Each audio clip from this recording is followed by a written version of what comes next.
and when. And the decisive decade and phasing out unabated coal and inefficient fossil fuel subsidies must stay. That language must stay. Unabated coal. We're not talking about all. We're not talking about eliminating. We're talking about the capacity for capture, if you can do it. Unabated coal. How could we possibly, in 2021, knowing what the evidence is, be wishy-washy on that subject? Those subsidies have to go. And we're the largest oil and gas producer in the world, and we have some of those subsidies. And President Biden has put in legislation to get rid of them. We are struggling each year to find money, but $2.5 trillion in the last 5 years, 6 years, went into subsidies for fossil fuel. That's a definition of insanity. We're allowing to feed the very problem we're here to try to cure. It doesn't make sense. So we cannot go back from where we are. We're strongly supportive of adaptation finance. In the spirit of compromise, we can and will go along with the approach of doubling, but we have a couple of important edits that we think make the text, in fact, stronger, more acceptable, and more effective. It doesn't make sense to limit where you can bring the money from. If you bring money, that's what we want. We want more money. And it doesn't make sense for the COP to restrict any one nation, and I know our friend Frans Timmermans has talked about this. Don't limit the pool from where we can draw the money. That doesn't make sense. We have important steps we think we can take. On loss and damage, we can support the creation of a new technical assistance facility to provide the financial assistance to operationalize the Santiago network and other key elements in the cover decision for the CMA. But the placement of language needs to be consistent with the agreements that we reached in Paris. We went through this fight in Paris. And we also very strongly support inclusion of ocean language. Turning to the rulebook issues on transparency, we've made very significant progress, but more work needs to be done. It can be, I think, fairly quickly on the technical details in a way that does not walk back from the agreements that we reached in Katowice and Paris. That doesn't make sense. So let's hold those. On Article 6, we've also seen good progress. And a lot of parties, I think, are now converging on ideas. For the U.S., we think it's critical that any package is one that has environmental integrity and a clear accounting and strong baselines, which are essential. And we think that this is captured in the current Option A language. On the baselines, we believe it's critical that it has the environmental integrity and that it is protective of human rights and indigenous peoples. And that is how we think we live up to our obligation to do what we need to do to make the world healthier, safer, cleaner, and to live up to our responsibility. Thank you.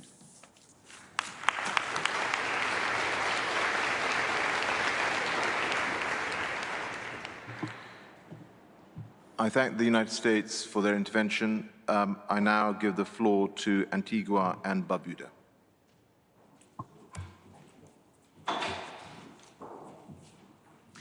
Thank you, Mr. President. I'm pleased to speak on behalf of the Alliance of Small Island States. AOSIS finds ourselves in the final hours of this important conference, overwhelmed at the work still left ahead of us. On mitigation, as we approach these final hours of the conference, a well-balanced package that ensures the level of ambition required to deliver on the goals of the Paris Agreement is still not within reach. The call for phasing out inefficient fossil fuel subsidies is weak and does not meet the urgency of the moment. Inefficient has proven ineffective for the G20, where fossil fuel subsidies are still steady despite a proclamation years ago. AOSIS is not calling for an end to fossil fuels. We are simply calling to end subsidies in major economies for the source of 3/4 of emissions over the past decade. Subsidies which outstrip by orders of magnitude the amount of climate finance mobilized and provided. Now is the time for decisive action to preserve the integrity of the Paris Agreement. We know where the political weight stands. Last week, we heard world leaders support loss and damage financing, scaling up climate finance, delivering mitigation in line with the 1.5 degrees. Therefore, the Glasgow decisions must reflect these political mandates. Yet, at our request for a presentation of the NDC synthesis report to the CMA plenary, it was not heeded. We question sometimes the source of inertia in this process when the world is moving forward fast. Ministerial consultations have been very useful, and we commend this approach to make headway on issues that faced technical roadblocks. AOSIS expects these political discussions, especially on finance, to be reflected in the Glasgow text. The work program on the global goal on adaptation is a welcome development. We encourage the use of technical expertise in the workshops. The doubling of adaptation finance by 2025 is too late. This date should be 2023, in line with the roadmap. On finance, AOSIS needs a clear delivery on a finance package for small island developing states across each text and with the text taken together. On access to finance, we tabled an invitation for climate finance providers to work together to harmonize their application procedures. This is a strategic approach to rationalize the level of effort needed to access climate finance. Climate vulnerabilities must be reflected in access to finance. And on this, we welcome the text looking at innovative approaches around special drawing rights. Loss and damage is key, and G77 in China has tabled the draft decision language for embarking on a process to operationalize financing for loss and damage through a Glasgow facility. While loss and damage conversations tend to turn into a who's who of humanitarian aid, the climate science basis of loss and damage is different from other crises. This is about climate justice. We are alarmed at the significant opposition to loss and damage financing. It has always been an integral and distinct component of the Convention and the Paris Agreement. Similar to mitigation and adaptation, loss and damage must be separated out in the transparency framework and in the new collective quantified finance goal. We call on partners to work with the G77 and AOSIS as a regional group to land a landmark proposal at this meeting. The oceans are 70% of our planet, and we welcome the inclusion of the ocean language paragraphs. On the Paris Agreement work program, in Katowice, we agreed detailed guidelines on the enhanced transparency framework. Some among us are wasting precious time here in Glasgow, attempting to renegotiate what was already agreed. Let us call it out as stalling tactics. On Article 6, it is absolutely fundamental that this moves beyond zero-sum offsetting to deliver global mitigation with every transaction. The system must consistently withdraw a percentage of emission reductions, so they cannot be used to offset any country's NDC, but instead contribute net global emission reductions.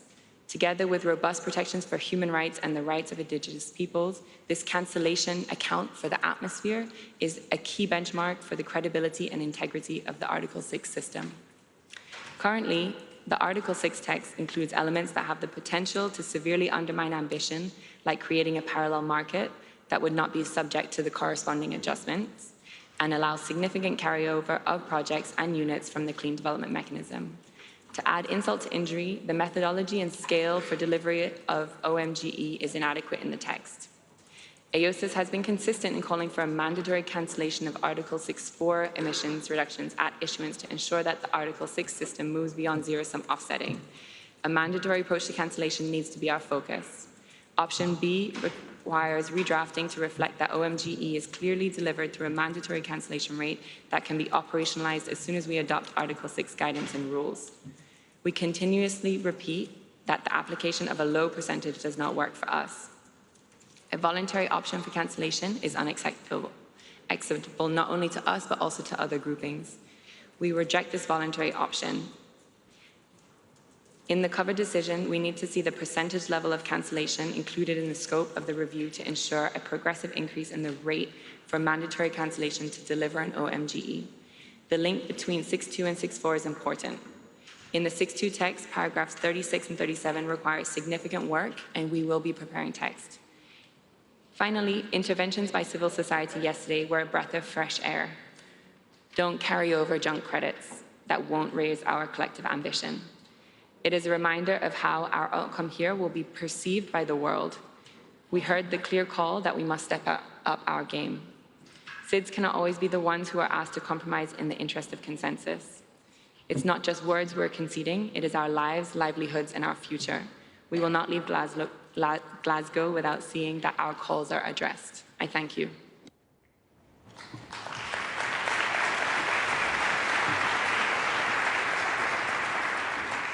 So thank you, Antigua and Barbuda, for that intervention. I now call on Guinea. Guinea, you have the floor. Thank you, Mr. President, co-facilitators, Madame la Executive, the Secretariat. Yes, yesterday until after midnight, all of us take our effort to make sure that at the end of the day today, like His Excellency Alok Sharma was predicted, we can come over on the key concern related to our people and our respective countries.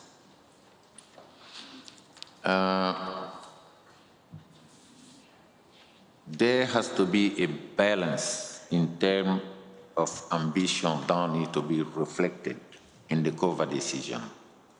Adaptation, including on the global goal, finance, technology, and so. Taking the floor on behalf of G77, on loss and damage, I have to reiterate this. The G77 and China are deeply disappointed that our proposal of the establishment of the Glasgow loss and damage facility has not been reflected in the revised cover decision text. That proposal has been put forward by the entire developing world, representing 6 of every 7 people on Earth, to enable the multilateral climate regime to effectively respond to our needs to address the loss and damage being inflicted on our peoples, our communities, our economies by the impact of climate change. We want to see our proposal in the text as the basis of us to move forward on this discussion. While duly recognizing and appreciating the significant progress that we have already achieved with our partners with respect to the further operationalization of the Santiago network. We should build on this progress and the spirit of solidarity in order to further strengthen our work on loss and damage through the establishment of the Glasgow Loss and Damage Facility. We count on your understanding and make sure that we've been saying we need action, and that action has to be taken now. I remember when we get out in Paris, we call the COP in Marrakesh the COP of the action. Until then, we are talking about action. Please act now, right here in Glasgow. Thank you.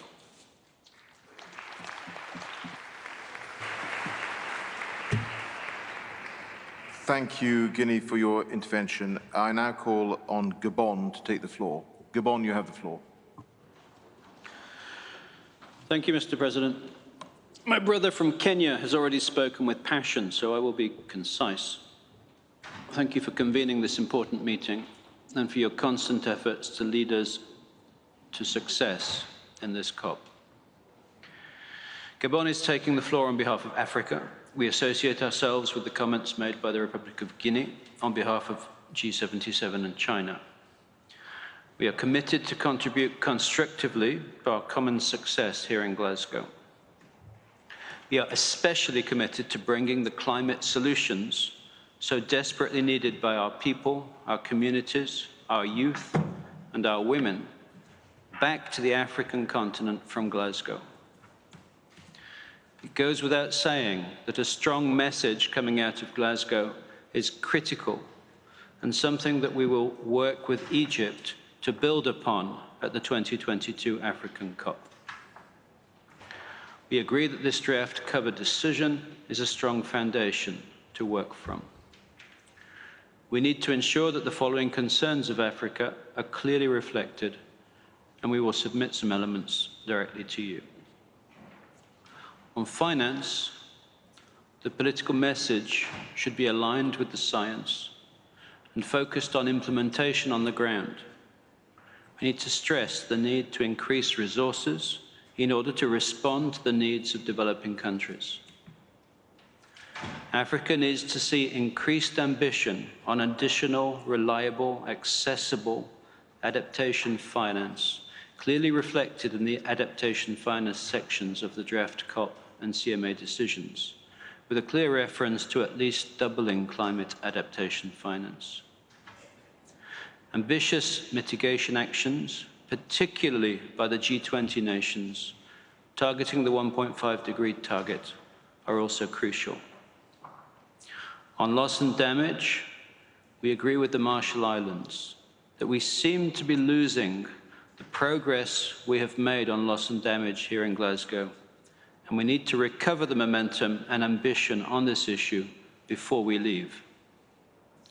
Finally, regarding nature-based solutions, including the oceans, we fully recognize the contribution that nature can provide to tackle climate change, but feel we need to clarify the way these solutions are implemented in the context of both UNFCCC and the CBD.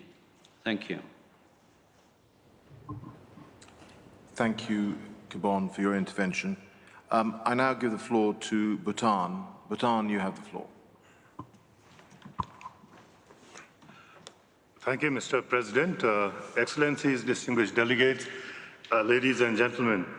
Bhutan is taking the floor on behalf of the LDC group, and we also support the statement made by Guinea on behalf of the group of 77 and China. I would like to echo the feelings of the House in terms of the leadership the presidency, especially Your Excellency Alok Sharma, has provided, the hard work that you have put in trying to bring us all together. Despite that, the 46 most vulnerable LDCs that came to Glasgow with high hopes and expectations. However, in this final hour of COP26, we are full of doubts, and we still keep hearing some pushback on ambition that is required to close the 2030 gap in line with 1.5-degree target, reservations on support for loss and damage, options that undermine environmental integrity on the carbon market tax, and we are still waiting to see much needed progress on climate finance. We must all acknowledge that our actions are leading us in the opposite direction. IPCC calls for 45% of reduction within this decade. NDC synthesis report says we're heading towards a more than 13.7% at the end of this decade. If emissions are not rapidly reduced within this decade, we all understand that this would expose the most vulnerable among us, and particularly the LDCs, to unacceptable levels of risk and impacts. Broadly, we are fine with the cover decision. At the minimum, the ambition for 1.5 degrees Celsius required is maintained in the text. However, as our countries are already experiencing devastating impacts at 1.1 degrees Celsius of warming and struggling to recover, we cannot be expected to build resilience to the impacts.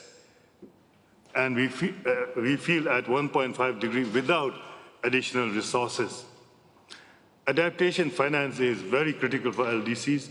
We want to see stronger language on adaptation finance reflected in covering decision and also other finance items, including the long-term finance decision. We have been calling for at least doubling adaptation finance with emphasis on public and grant-based resources and to achieve a balance between adaptation and mitigation. We are also of the strong view that long-term finance work program is extended at least till 2027 under the convention. A common agreed definition of climate finance is needed to have clarity and avoid double counting while accounting financial flows from developed to developing countries. Decision that requests the Standing Committee on Finance to continue and finalize its deliberation on definition of climate finance is required. With regard to loss and damage, we acknowledge the progress made in laying out the process to operationalize the Santiago network on loss and damage. However, finance for loss and damage remain most crucial. Glasgow must make decisive decisions to finance loss and damage in the most vulnerable countries. On adaptation, we acknowledge the progress on global goal of adaptation. Finally, on Article 6, we see progress, but there is still work to be done. We don't see balance in the current Article 6 test. We want proper treatment of overall mitigation in global emissions and share of proceeds. On inside, outside, there is progress, but the text is messy and needs to work to address complexities. We need to ensure and see environmental integrity in the carbon market. We commend the achievements made so far and acknowledge that some work remains. As we have said earlier, we must set a precedent this time to finish our work on time. There is no time for delay. Thank you.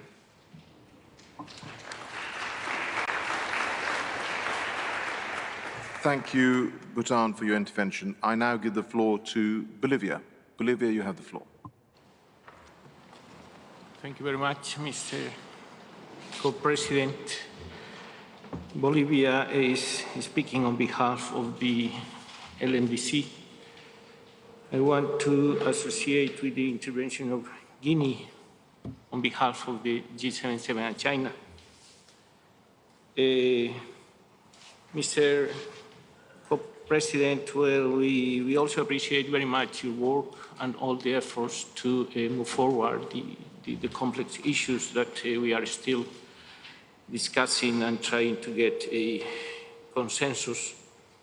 I support also your words regarding the need to deliver higher ambition in the COP26, ambition related not only to mitigation, but also with adaptation, loss and damage, provision of finance, technology transfer, and capacity building. I think that pragmatism is needed, but also we need wisdom and political willingness in order to address the critical situation for the conditions of life for human beings and for the Mother Earth. We think that we need in this COP26 to provide hope for the peoples, hope for the current and next generations. But it's also not the hope for human beings, it's also a hope for all living beings of the Mother Earth. Mr. Co-President, we appreciate very much the efforts and the improvements in the cover decision. However, there is still a work to be done in order to have a more balanced, clear, and with the key political messages in this document. We think that, well, the first important issue to address in the cover decision is balance. So we don't see that the work done so far has already achieved the balance that we want to see in the cover decision.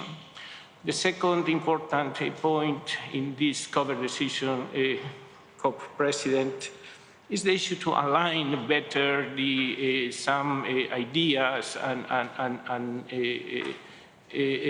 paragraphs with the spirit and the context of the Paris Agreement. So there is the need also to work in this alignment of ideas, key concepts with the Paris Agreement. So some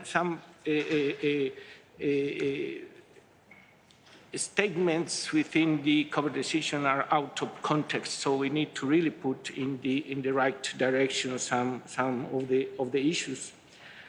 And also it is important for the LMDC to continue the work in the mitigation section. So we see that this section needs to be adjusted in order to really achieve the balance that we want to address in the context of equity and common but differentiated responsibilities, which, well, has been included strongly in the mitigation section, and we appreciate that understanding. So the mitigation section should be strengthened in that context of equity, in the context of a climate justice. This section should include very clearly the pre-2020 ambition gap. This section should include very clearly the historical responsibility of developed countries and to request strongly developed countries to do more, much more, in order to achieve the 1.5 degree, and also to create a more clear connection between the pursuing efforts to limit the temperature to 1.5 in the context of the Paris Agreement with the Articles 2, 3, 4, the Article 9, 10, 11. That is very important for developing countries. Also, it is important, President, not to create parallel processes duplicating the work that we are going to undertake in the context of the global stocktake. We have an important process to really assess the progress of all parties, not only mitigation, but in all elements of the Paris Agreement. The global stocktake is addressed in the sense of assessing ambition on mitigation, adaptation, provision of finance, means of implementation. So there is no need to duplicate this effort that is already being initiated in the next year. So we need to strengthen the process towards the global stocktake instead of creating work programs or additional processes that are going to distract to the parties and are going to undermine the efforts that we need to keep for the global stocktake. Regarding the issue of finance, I think there is a need to continue working on this. There are still negotiation groups working in this very important issue. We need finance inside the convention. We do not need finance outside the convention. We need finance for addressing issues of adaptation, issues of loss and damage. That's a very key priorities for our group. Regarding the Article 6, there is the need, as other constituencies said, for addressing the Article 6 in a more balanced approach. So we request you, Co-President, to put efforts in really creating the conditions for having a more balanced approach in the Article 6, and considering also the inclusivity of all developing countries in the context of the implementation of Article 6.2 and 6.4. And we appreciate very much, Co-President, the direction in the non-market approaches, the 6.8. We see that the constitution of the Glasgow Committee on Non-Market Approaches is really an important outcome to be agreed in this COP 2026. We also regret very much, as the G77 chair said, in the loss of no progress at all in the financing for the loss and damage. So we fully support here the position of the G77 regarding the loss and damage. Regarding the nature-based solutions, we are going to provide, Mr. Co-President, alternative wording proposal for addressing the relationship between peoples and nature and biodiversity, which is very important, but this needs to be phrased also in the context and not to take this important issue out of the context. Regarding the process, Mr. Co-President, we need clarity how we are going to proceed. Our group is still reflecting in the documents you have provided to us. So we are addressing these documents very seriously, and we want to provide you with written comments in order to for you to take into consideration still our concerns regarding the entire document. So, Mr. Co-President, we are eager to continue working in order to achieve a consensus and in order to achieve a successful outcome in this COP26 in order to have better life conditions for the people, for the planet, and for the Mother Earth, but with equity and with climate justice. Thank you very much, Co-President. Thank you, Bolivia, for your intervention. I now call on Venezuela to take the floor. Venezuela, you have the floor.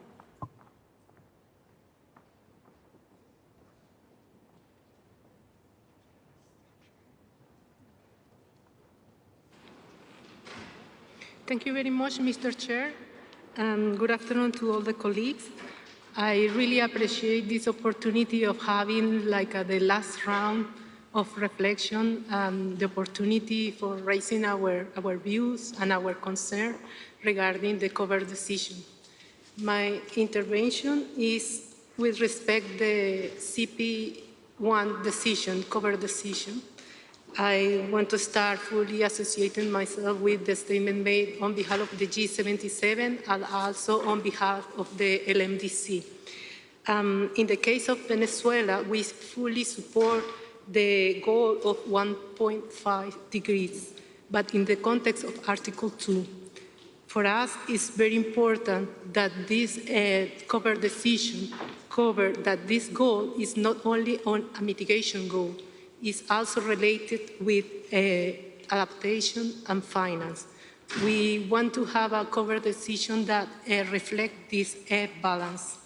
But also, Mr. Chair, we think that it's important that this cover decision not only reflect this objective that we already have in the Paris Agreement, but also we think that this cover decision is like the restart of a decade after the pandemic.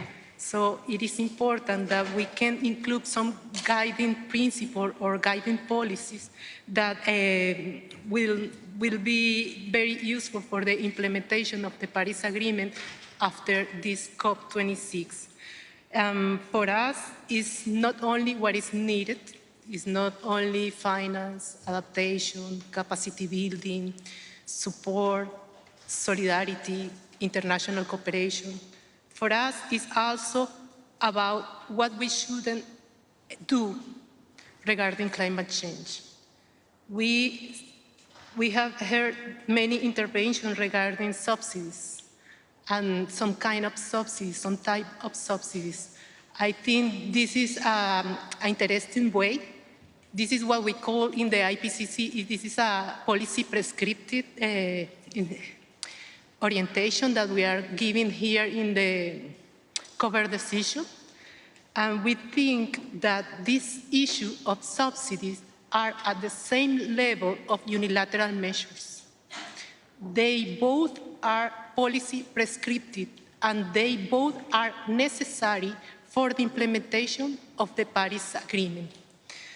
For this, Mr. Chair, we want to reaffirm the importance of having a reflection in the preambular part of the cover decision to the Article 3.5 of the Convention. This is like the guiding orientation for the Paris Agreement, because the unilateral and coercive measures, they are really affecting the capacity of countries in the fight against climate change. They put countries in a situation of vulnerability to fight climate change. We think that it's important that in this very last round of discussion and reflection, that I really appreciate this opportunity to try to convey this message on the importance of working in the future, maybe during your chairmanship, in a space, to have a space for discussion on the implication of the unilateral measure. Venezuela has made a lot of activity regarding this issue. We have compiled a very interesting list of international experts, academics, lawyers, and we think that we in the following step after this COP during your chairmanship, we need and we deserve the space in the convention to discuss the issue of unilateral measures and the relation with the climate change. Thank you very much. Thank you, Venezuela, for your intervention. India seeks the floor. I give the floor to India. Thank you, Mr. President. India supports you in your efforts at delivering just, equitable, and balanced outcomes that can serve as a strong foundation for addressing climate change. At the outset, let me say that we must deliver a strong message of our collective resolve for accelerated mitigation and adaptation actions to combat climate change in this decade. Now, this resolve will have far greater credibility if also accompanied with an equally strong resolve for mobilization and delivery of enhanced climate finance to developing countries by developed country parties. The urgency of scaling up finance and other means of implementation must be emphasized. In this context, Mr. President, I'd like to convey our deep disappointment at the lack of significant progress in the climate finance-related agenda items. We'd like to lend our voice in support to the sentiments expressed by parties, including the least developed countries, in the need for a mandate to the Standing Committee of Finance to deliver an operational multilaterally agreed definition of climate finance, in the need for continuing the long-term finance agenda under the Convention, and also for a structured process that would deliver to the world a new quantified goal on finance under the Paris Agreement well before 2025. Mr. President, the overwhelming role of historical cumulative emissions in bringing the world to the 1.1 degree rise in temperature must be noted. An urgency and ambition must begin with the actions and commitments of developed country parties. They must actually take the lead in phasing out all fossil fuels. In reaching net zero, developed countries must stay within their fair share of the global carbon budget, enabling access to carbon space for developing countries. Developed countries must enhance their current NDCs and reach net zero much before 2050. The really small and meager and depleting remaining carbon budget is first and foremost the right and entitlement of the developing countries.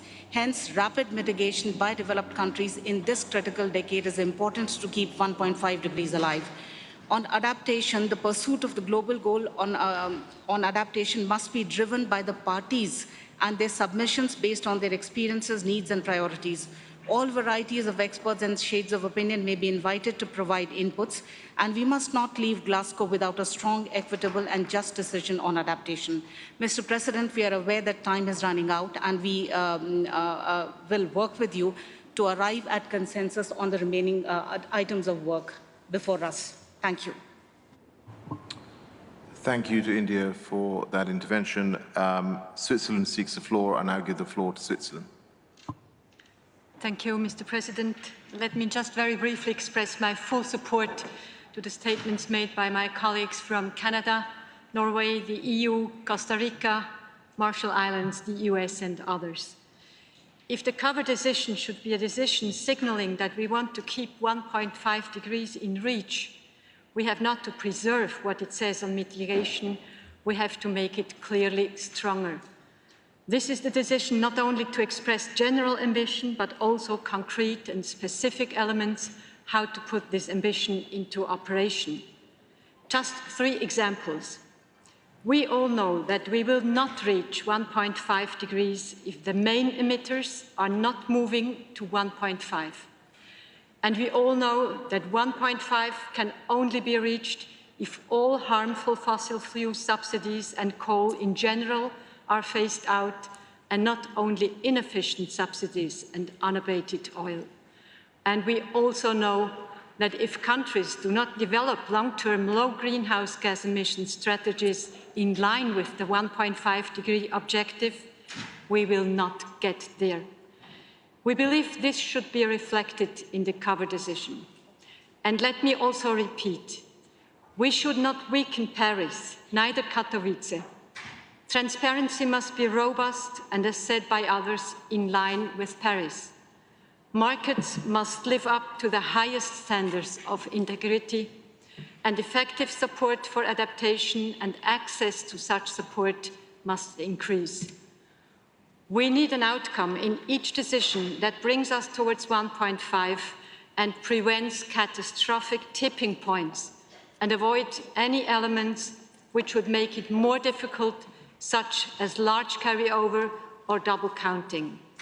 So let me conclude that Switzerland is committed to work with you and our partners in a transparent and inclusive manner towards a robust and ambitious outcome.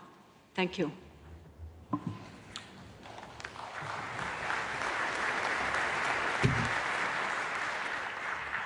Thank you, Switzerland, for your intervention. Friends, colleagues, time is obviously now running, and we all have a lot of work left to do. We've got 16 more parties that want to speak, and therefore I will take all of them, but I'm now going to close the floor. We've had one more added, 17, but I will then close the floor.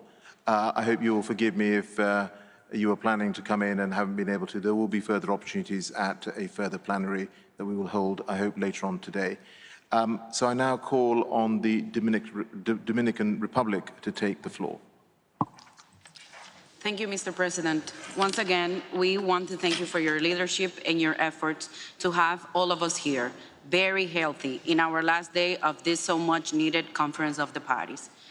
Unlike other parties, we congratulate your protocols and efforts, which we've been emphasizing to all UK officials. Without the support of your team back in Santo Domingo, our country wouldn't be able to be represented here today. I started my job at 22 years old as a DR government official, and I have grown up professionally shaped by the UNFCCC negotiations. Sometimes it still feels like a dream to be seated in the negotiations tables with the biggest world leaders, yet sometimes they have let us down. The Dominican Republic is a small island developing state. We are on the route of all storms that impact the Caribbean, Central America, and North America. As you know, we highly depend on tourism, and the pandemic impacted our performance deeply.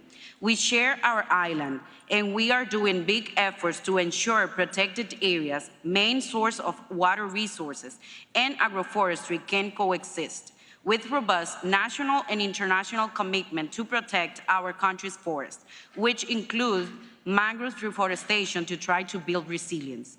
Even being a poor country, back in 2010, we started to prepare for the preparation of an approach of sustainable management of forests. After many years of work, including national communications, a first BUR, a reference level, a technical annex to the BUR, and an enhanced NDC comprising 27% of emission reductions and 7% subject to national investment, our efforts are in danger, as press finance has been left out of the COVID decisions and Article 6. They are clearly expressed, as well as PNG on behalf of the Coalition for Rainforest Nations, that the results of Decision 14 CP19 need to be recognized. Those has passed a robust process of transparency, accuracy, completeness, comparability, and consistency that I already mentioned many times. Again, we reiterate that Article 5 is part of the Paris Agreement, and for us, it is important to maintain a balance in this text. If in Article 6.4, there is an option to consider source transfer for 2013 or 2016, we also need to consider the results of Decision 14 CP19 from 2016. Note that RED Plus is an achievement of this convention and is included in our NDC, also in our Law of National Development, and most importantly, we have climate change adaptation in our Constitution. This mechanism that impacts both adaptation and mitigation needs to be considered as such. We trust your guidance, Mr. President, and for the fund that I personally have for the United Kingdom for being trained in this country, I really expect a successful COP. Thank you.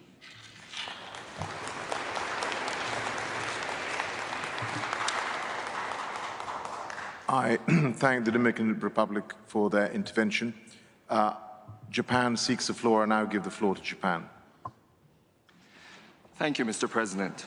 Excellencies, colleagues, Japan thanks the President and the ministerial facilitators for engaging with us and listening to our priorities. Japan joins others in supporting the President's efforts for agreement. The completion of the Paris Rulebook should form an essential part of success in Glasgow. Japan is very encouraged that parties have been working in a constructive spirit. Let us all support the authorization proposal on Article 6.4 for strong accounting. Japan is willing to support emerging consensus on adaptation and loss and damage. On the cover decisions, thanks to the efforts of the Presidency, we now have a text that can send a strong call for action to all. With a limited number of important amendments, Japan will support the text fully. Japan has and will be presenting written comments, including on COP decision paragraph 20 and the corresponding paragraph in CMA, COP decision paragraph 38 and 39, and the corresponding paragraph in CMA. Some paragraphs limit call for action to developed countries. All parties should be called upon. Japan has expressed support to doubling adaptation finance. For consistency, the language on paragraph 9 of the long-term finance decision should also be used in the cover decision. Prime Minister Kishida announced to double adaptation finance to $14.8 billion over the next 5 years. Japan will live upon its commitments. Japan will cooperate with the Presidency and all parties for success of Glasgow. In pursuit of efforts to limit increase to 1.5, as Prime Minister Kishida said at the World Leaders Summit, all parties should act together in this critical decade with high ambitions.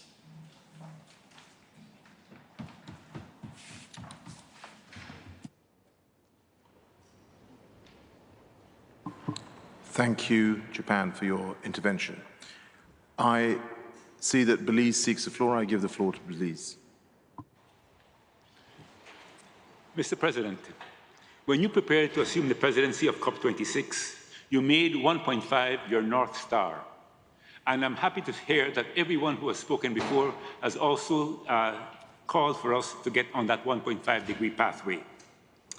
You also recognize the importance of nature-based solutions and the important role played by both marine and land-based ecosystems, and of course, the custodians of those ecosystems, the indigenous peoples, and local communities.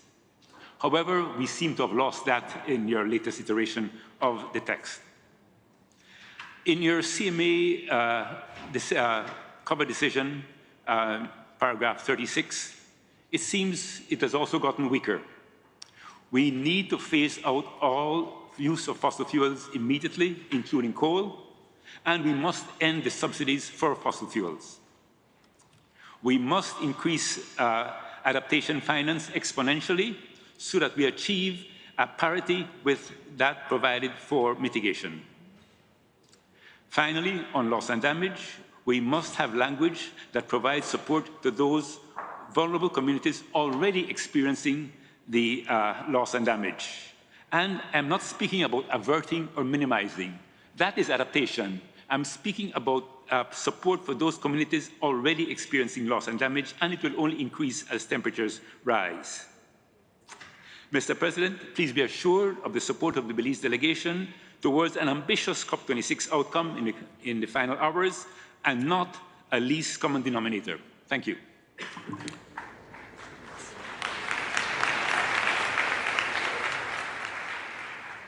Thank you, Belize, for your intervention. I now give the floor to Bangladesh. Thank you, Mr. President. And as part of the LDC, we are, of course, fully aligned with the views that have been expressed. And let us begin by adding our words of appreciation for your leadership and stewardship. And the fact that we are where we are today, I think, speaks volumes of the work that you and your team have done. And Bangladesh has supported, and we will continue to support your efforts. Mr. President, as you're aware, Bangladesh also holds the current presidency of the Climate Vulnerable Forum, in addition to our LDC affiliation. And the first point I would like to make, you'll be pleased to know, Mr. President, it won't be a long speech because I don't have it written down, so I'll just share with you a few points. The first point that we would like to make is, how are we going to look back at COP26, and what are we actually going to refer to it by? What will it be called? And this is a very unique COP because the science has never been clearer. It has never been more conclusive. The devastation and the loss that is being caused has not been any severe in the past. So there is an emergency prevailing all over the world. Various parliaments have declared a climate emergency. The Bangladesh parliament declared a planetary emergency. And so we think it would be very appropriate if we called all of the decisions coming out of Glasgow as the Glasgow Emergency Pact, because that would describe the current state of the climate crisis, and also we as a global community, what we are trying to do to respond to it. So that would be the first suggestion. The second suggestion, Mr. President, would be there's a huge disconnect between where we are, where we will be based on current projections, and where we need to be in terms of what science is telling us. So ambition cannot end with COP26. Ambition has to be a recurring event in future COPs. So what can we do to, in fact, make sure that the ambition agenda continues on to future COPs? I think that's also a very important point for us to note. And when we talk about ambition, or even annual ambition raising, we're not just referring to mitigation. We're referring to adaptation, we're referring to finance, we're referring to technology transfer, we're referring to loss and damage. So I think ambition as a central theme across the board is very important for future COPs, because we need to do that if we are going to be where we need to be and where science is saying that we have to be. Also, the other point we would like to bring to the attention of the parties through you, Mr. President, is that we are rightly talking about 1.5. When I say rightly, in terms of this is going to avoid the worst impacts of climate change. It doesn't mean that it gives us a comfort zone and life is going to be back to normal without any of the impacts. Even at 1.1, we see the destruction, the devastation, the pain, the suffering that all countries of the world are facing. Whether it is droughts, whether it is flooding, whether it is wildfires, we all see the impacts. And in our own country, Bangladesh, we have literally hundreds and thousands of people who are being displaced by climate events in all parts of the country. We are having the melting of the glaciers in the Himalayas. So we really need to think, not just in terms of trying to re-establish 1.4 or calibrate 1.5 as a target, we have to think about what will be the incremental impacts as we move from 1.1 to 1.5, as we surely will. And that in itself then provides the rationale for us to be talking about additional funding support, additional adaptation needs, additional impacts on account of loss and damage. So I think the two are related. So this is certainly not a silver bullet and not an ideal position to be in when we talk about 1.5. We also think that it's important to flag that. Some very quick specifics on the language. On para 27, the language on transparency needs to be strengthened. We suggest or we recommend that the Secretariat should do an annual report on implementation of the finance delivery plan. This is very important, and it comes back to a fundamental point that what are we trying to agree on? We are not just trying to agree on text, not just on words. We also have to make sure that we deliver on those pledges, because unless we deliver, and these pledges are always going to be as good as the actual delivery. So how do we have in place a robust mechanism that allows us to monitor and ensure that the delivery takes place? That is very important. In the CMA text, or 1 CMA, paras 30 and 31, we suggest that they should be moved to science and urgency rather than being trapped just in mitigation. And this should not just be mitigation, but it should also be adaptation and finance. Where possible, as for instance, in the current 1 CMA para 31, we should not restrict the meetings and the coming together to ministers. I think we should allow for leaders and heads of government also to come into play. So that flexibility should be there for us. Para 31 roundtables should not be open-ended, but they should run until 2025 or at least 2027, so that we can keep the focus on short-term ambition raising, which is absolutely critical. Mr. President, I'll leave you with two thoughts. First is, what are we negotiating here? Are we just negotiating an agreement, or are we negotiating what is actually non-negotiable? We are negotiating about our future. We are negotiating our very existence. We call climate change an existential threat. So that should not really be negotiable, but yet we are spending time and effort to negotiate that particular aspect.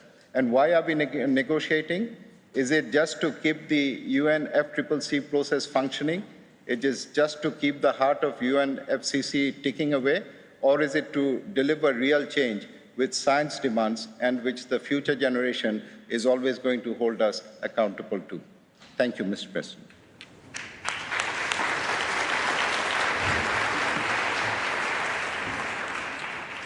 Thank you, Bangladesh, for your intervention. I now give the floor to China. China, you have the floor. 谢谢主席。中方支持几内亚代表G7加中国、玻利维亚代表立场相近发展中国家以及印度代表的发言。Thank you, President. China would like to echo and agree with the statement by Guinea on behalf of G77 plus China, the statement by Bolivia on behalf of LMDC, and also the statement by India. 中方对主席国积极听取各方意见，进一步完善会议一系列决定的努力表示赞赏。 China would like to express our appreciation to the UK presidency for absorbing the opinions from the parties and further improve on the series of decisions from this COP. 我们为了我们共同的未来而走到一起，我们必须应对气候变化，要基于科学，同时又要基于规则。 We gathered together for the future of our planet. And to address climate change, we must not only consider science, but also based on rules. 我们基于科学的紧迫感，需要均衡的体现在减缓和适应资金等各个方面。And this urgency should be reflected on all areas, including mitigation, adaptation, finance, and all the others. 基于规则，我们需要基于气候变化公约和巴黎协定的授权，以及他们所规定的共同担有区别的责任等原则。To be rules-based, we must follow the mandate of the Convention and the Paris Agreement and the common but differentiated responsibilities as enshrined by these important documents. 关于1号决定案文，中方认为目前主席国提供的这个案文比上一版有了一定的进步，为大家进一步的讨论提供了比较好的基础。First, about the cover decision, we think the draft that came out this morning had some improvements compared to the previous one and provided a good basis for our further discussions. 中方认为，这个目前的案文还应该进一步的强化和充实关于适应、资金、技术以及能力建设等部分的内容。But we still think the current text should further strengthen the parts on adaptation, finance, technical and capacities building.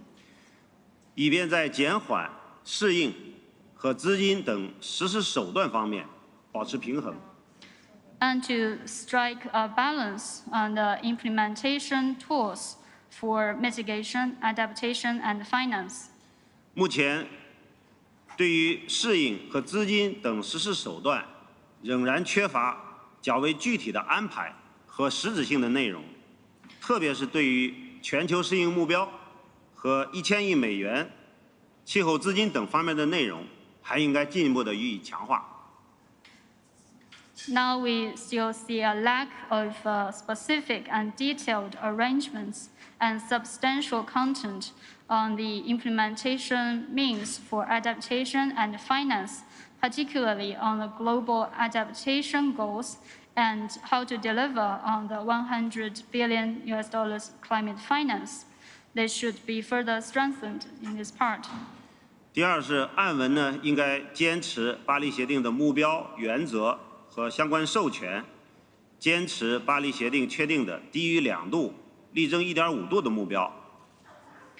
Secondly, we think the text should adhere to the goals, principles, and mandates of the Paris Agreement and stay committed to the global temperature goal as stated in the Paris Agreement, that is to hold global temperature rise well below 2 degrees and pursuing efforts to limit it to 1.5 degrees. 强调保持1.5度可及，需要各国在坚持共同担有区别的责任原则下开展行动。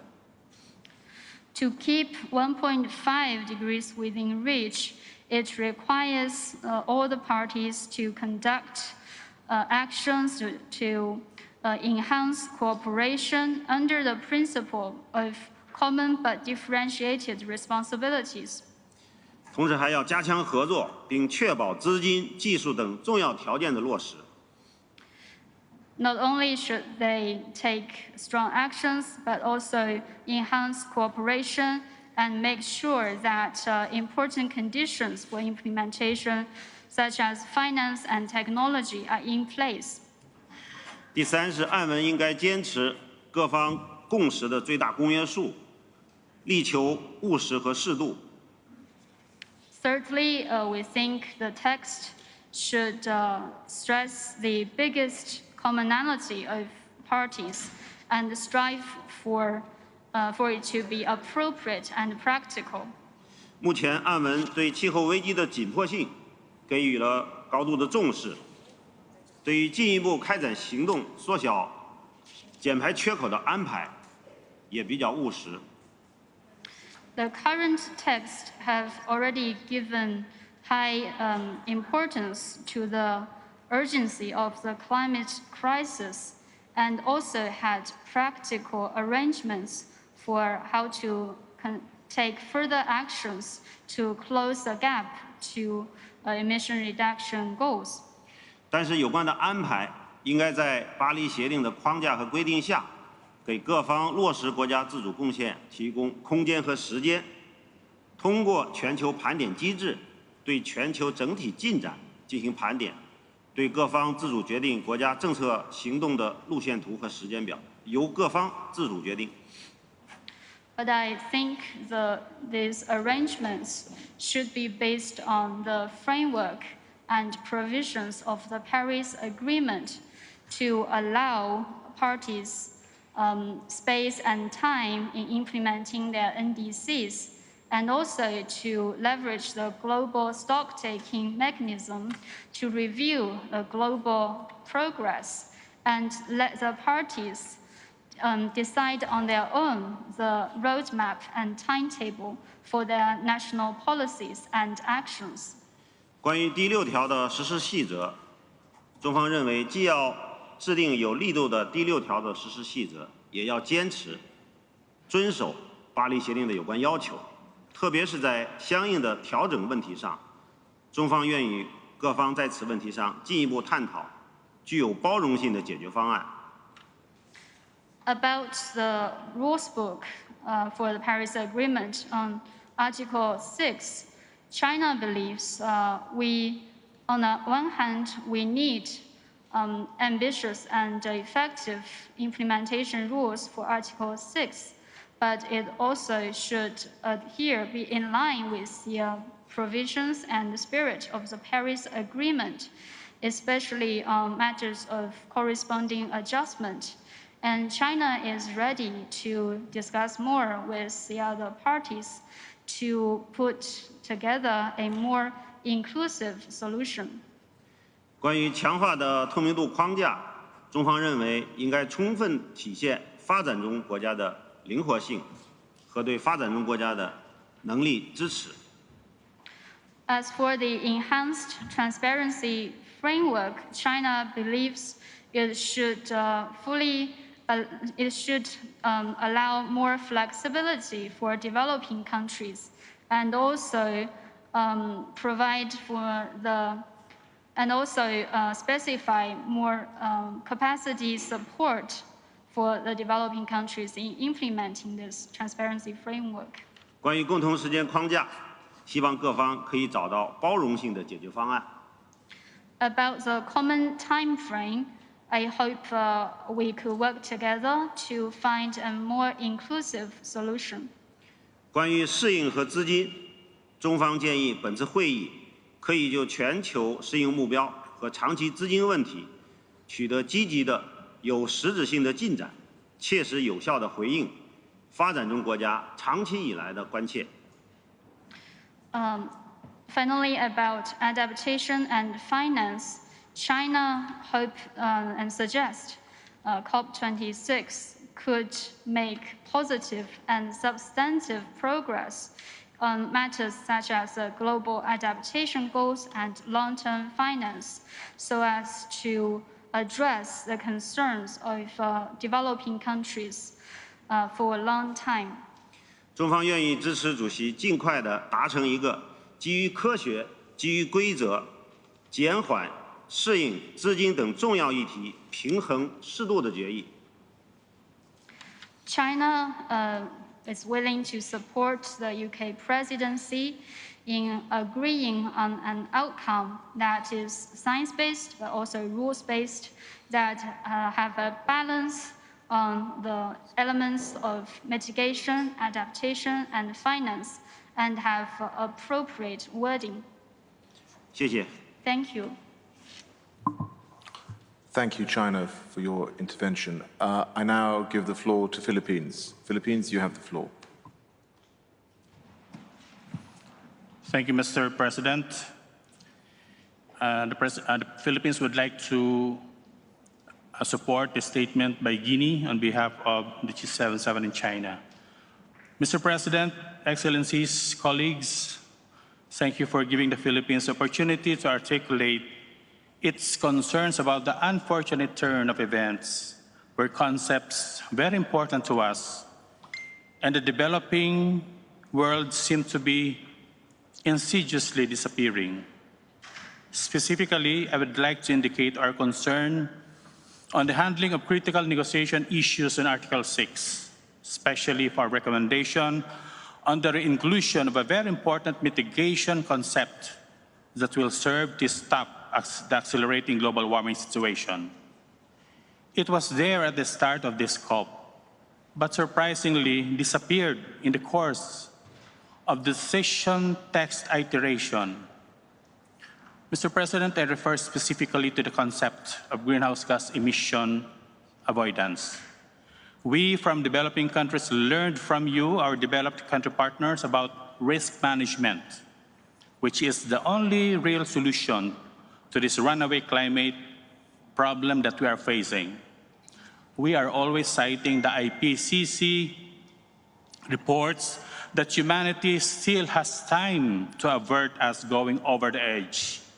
This is only possible if we transform the way we live and avoid making the climate change problem more intense than it is now. What is the essence of our proposition, Mr. President? It is quite simple. Developing country parties should be allowed to avoid potential emissions by helping us to shift our technological bases into climate benign ones before we contribute some more to the global warming problem. We would like to remind our partners, Mr. President, that developing countries have been guaranteed their right to continued and sustainable economic development under the Convention and now the Paris Agreement. But the problem is we do not have the means, especially finance, to buy these technologies and transform on our own. These technologies do not reside at the developing world. Since we cannot stop developing, as that would mean catastrophic impacts on our people, especially the poorest and most vulnerable, we need to use the means of implementation card now, while the problem can still be mitigated. Avoidance is a legitimate technical action in the risk management continuum, which will be cost-effective for all of us in the long run in this agreement. In this agreement, Mr. President, we are actually applying the same risk management framework to both causes, meaning pollution from greenhouse gas and managing its impacts, which require anticipatory adaptation and addressing intensifying loss and damage. So both pollution source and impact management involve a very important and highest choice of mitigation action, which is avoidance or prevention, because we still can. May we also point out the fact that greenhouse gas and climate impact mitigation are not the ultimate goals. Sustainable development is. My question is, can mere palliative greenhouse gas reductions ensure overall mitigation and sustainable development? The Philippines therefore poses this challenge to parties represented here today. We want this problem of accelerating global warming to end as soon as possible, isn't it? Well, developing countries do. That is why they want to leapfrog to a cleaner future and not repeat the colossal mistake of the Industrial Revolution that placed us in this mess. In this context, Mr. President, therefore, we demand that the concept of emission avoidance be reinstated in all of the Article 6 mechanism, rules, and modalities, and to rephrase the non-committal treatment of text referring to avoidance.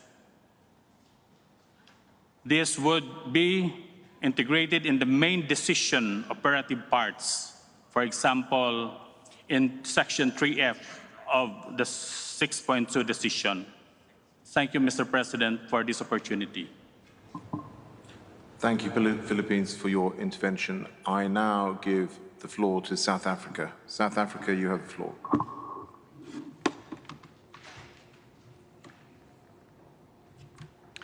Thank Thank you very much, Mr. President. South Africa takes to the floor to express our appreciation in yourself as COP President and all parties for the progress made thus far towards a more balanced outcome of COP26. We remain hopeful that the positive and progressive signals from the summit and the side processes will find expression in the formal multilateral process. South Africa fully supports the remarks by Guinea on behalf of the G77 and China, Gabon, and as chair of the Africa Group, and India as chair of the Basics Group. South Africa has always emphasized that we should leave Glasgow with an outcome that reflects ambition on all three aspects of the Paris Agreement, namely mitigation, adaptation, and the means of implementation. In this regard, we welcome the decision to embark on a formal work program on the global goal on adaptation.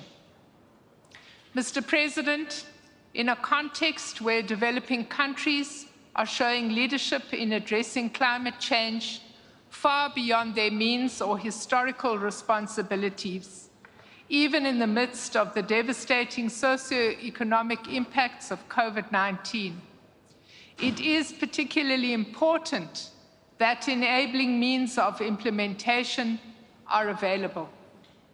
We need support not only for the implementation of our NDCs, but also the wider just transition of our economies in the context of poverty alleviation, job creation, and sustainable development. In our view, the cover decision does not go far enough on the means of implementation issues. With regard to specifics, paragraph 36 of the draft CMA cover decision and paragraph 20 of 1 CP26 represents a particular problem for our country.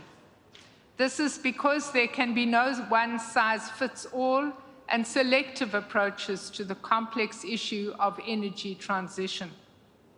Selective references ignore the context of international equity and just transition nationally, the different national circumstances of parties, and the need for means of implementation support for developing countries that are trying to transition. These paragraphs need to include the conditionality of support by developed countries to developing countries for a just transition, and give developing parties space to pace their transitions in line with national circumstances and the availability of resources. On Article 6, we join others in urging a constructive resolution. With other African countries, we look forward to a positive outcome on Article 6.2 as the only predictable, reliable, and sustainable source of adaptation financing. Finally, Mr. President, we hope we will soon have sight of your report regarding the way forward with regard to the issue of Africa's special needs and circumstances. South Africa remains committed to working with you and with all other parties to ensure a positive outcome of COP26. I thank you. Thank you, South Africa, for your intervention. I now give the floor to Brazil. Brazil, you have the floor.